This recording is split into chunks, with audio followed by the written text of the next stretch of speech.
सोपाऱ्यातील धानिव बाग येथील विजय चौहान यांच्या हत्येप्रकरणी पोलिसांनी पत्नी चमन देवी आणि तिचा प्रियकर मोनू शर्मा यांना पुण्यातून अटक केली। बुधवारी त्यांना वसई न्यायालयात हजर करण्यात आले असून 30 जुलैपर्यंत पोलीस कोठडी सुनावण्यात आली आहे। चमन देवी व मोनू शर्मा यांच्यात 1.5 वर्षांपासून प्रेम संबंध होते।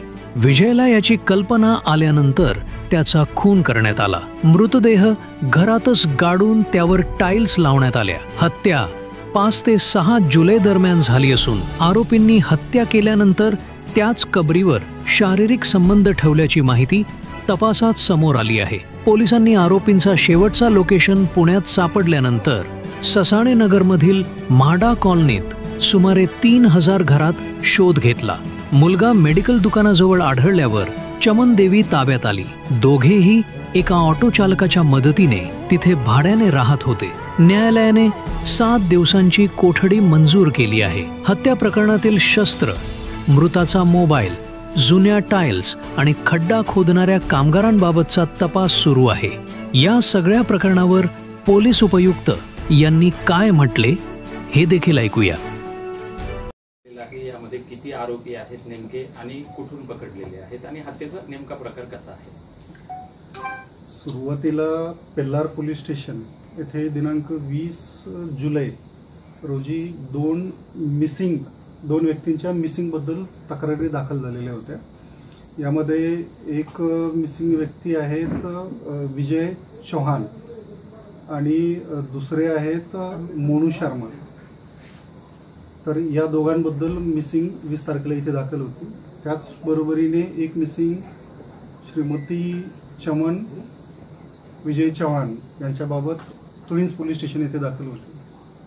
ही दाखल झाल्यानंतर त्याचा शोध घेत असताना दुसऱ्या दिवशी पोलीस स्टेशनला अशी खबर भेटली की हे ज्या ठिकाणी राहत होते गांगडीपाडा येथील ओमसाई वेलफेअर सोसायटी मिरचाळीच्या मध्ये, तर त्या रूममध्ये जे यातील मिसिंग जे विजय चौहान होते तर त्यांचे नातेवाईक, भाऊ आणि काही आसपासचे ओळखीचे लोक जाऊन त्यांनी घरामध्ये चेक केलं। तर त्यावेळेस त्यांना तिथे नवीन टाईल्स बसवल्याची दिसून आलं। त्या टाईल्सवरून त्यांना शंका आली, तर ती टाईल्स त्यांनी खोदून आतमध्ये काय आहे हे पाहण्याचा प्रयत्न केला। तर त्यावेळेस त्यांना काही भाग खोदल्यानंतर अचानक उग्र वास आल्यामुळे त्यांनी तात्काळ पेल्लार पोलीस स्टेशन येथे याबद्दल माहिती दिली आणि तात्काळ पेल्लार पोलीस स्टेशनचे वरिष्ठ पोलीस निरीक्षक श्री वनकोटी, त्याचबरोबरीने पोलीस निरीक्षक श्री दिलीप राख व त्यांची पूर्ण टीम ही तात्काळ घटनास्थळी जाऊन त्यांनी त्याबाबत अधिक माहिती घेतली असता संशयास्पद प्रकार तिथे दिसून आला। यावरून तात्काळ या विभागाचे तहसीलदार, त्याचप्रमाणे फॉरेन्सिक टीम आणि इतर सर्व जे आवश्यक पंच वगैरे आहेत तर यांना बोलवून त्या ठिकाणी त्या रूममध्ये खोदकाम करण्यात आलं। आणि ते खोदकाम करत असताना त्यामध्ये एका व्यक्तीची प्रेत हे थोडंसं कुजलेल्या अवस्थेमध्ये भेटून आलं होतं। या प्रेताची त्याचे जे नातेवाईक आहेत ज्यांनी पेल्लार पोलीस स्टेशन येथे मिसिंगची खबर दिलेली होती त्यांनी ओळखून हे त्यांच्या भाऊ विजय चौहान याचा असल्याबाबतचं ओळखल्याने त्या पद्धतीने तिथे पंचनामा करून तात्काळ शवविच्छेदनासाठी जे हॉस्पिटल येथे पाठवण्यात आलं आणि त्या दृष्टीने त्यांचा जो अहवाल आहे तो अहवाल प्राप्त करून पुढील कारवाई करण्यात आली। दरम्यान सदरची घटना ही हत्येची असल्याचे सकृत दर्शनी दिसत असल्याने तात्काळ पेल्लार पोलीस स्टेशन येथे गुन्हा क्रमांक 408/25 हा भारतीय न्याय संहिता कलम 101, 103(1), 238 आणि 3(5) याप्रमाणे दाखल करण्यात आला आणि घटनेचं गांभीर्य ओळखून तात्काळ त्या दृष्टीने आमचे माननीय पोलीस आयुक्त श्री निकेत कौशिक सर, अपर पोलीस आयुक्त श्री दत्तात्रय शिंदे सर यांच्या मार्गदर्शनाखाली आमची पेल्लार पोलीस स्टेशनची डिटेक्शनची टीम हे PSI वागचौरे आणि भोपळे यांच्या नेतृत्वामध्ये जी काही तांत्रिक माहिती आणि विश्लेषण करून माहिती प्राप्त होत होती, तर त्या आधारे वेगवेगळ्या ठिकाणी तपासासाठी आणि आरोपींचा शोध घेण्यासाठी रवाना करण्यात आलेले होते. हे करत असताना रात्रंदिवस पाठपुरावा करून दिनांक 22 रोजी यातील जे मिसिंग असलेले 2 आरोपी होते, यातील एक आहेत श्रीमती चमन विजय चव्हाण,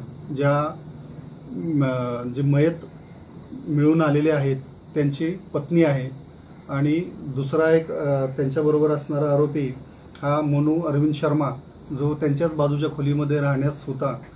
तर या दोघांना त्यांच्या चमन चव्हाण आहेत यांच्या 5 वर्षीय मुलासह तिथे त्यांना लोकेट केलं गेलं आणि त्यांना ताब्यात घेऊन तपासकामी इकडे आणलेलं आहे. या दरम्यान आज रोजी या आरोपींची माननीय न्यायालयासमोर पोलीस कस्टडी रिमांडसाठी मागणी करण्यात आली आणि या गंभीर गुन्ह्याच्या तपासासाठी माननीय न्यायालयाने 7 दिवसाची म्हणजे 30 जुलैपर्यंत पोलीस कस्टडी रिमांड मंजूर करण्यात आलेली आहे. तर यामध्ये काय नेमकं हत्येचं कारण काय आहे, काय आपल्याला माहिती आलेली आहे आणि कशामुळे हत्या झालेली आहे? बघा, या दृष्टीने सखोल तपास करणं गरजेचं आहे आणि त्या दृष्टीने सखोल तपास चालू आहे. प्राथमिक जी माहिती आहे त्या माहिती प्राप्त होते आहे त्याप्रमाणे यातील जे आरोपित आहेत चमन चव्हाण आणि त्यांच्या शेजारी राहणारा मोनू शर्मा यांचे मागच्या काही महिन्यांपासून प्रेमसंबंध चालू असल्याबाबतची माहिती समोर येत आहे आणि यातूनच मयत विजय चव्हाण व त्यांची पत्नी तसेच आरोपी मोनू शर्मा व त्यांचे आईवडील कुटुंबीय यांच्याबरोबर अनेक वेळा भांडण आणि वादविवादाचे प्रसंग यापूर्वी झालेले आहेत आणि यातूनच ती हत्या झालेली आहे असा प्राथमिक दृष्ट्या दिसून येत आहे. सर, ही जी हत्या आहे ती कशा पद्धतीने हत्या केलेली आहे, त्याच्यानंतर ती बॉडी कशी पुरली गेली?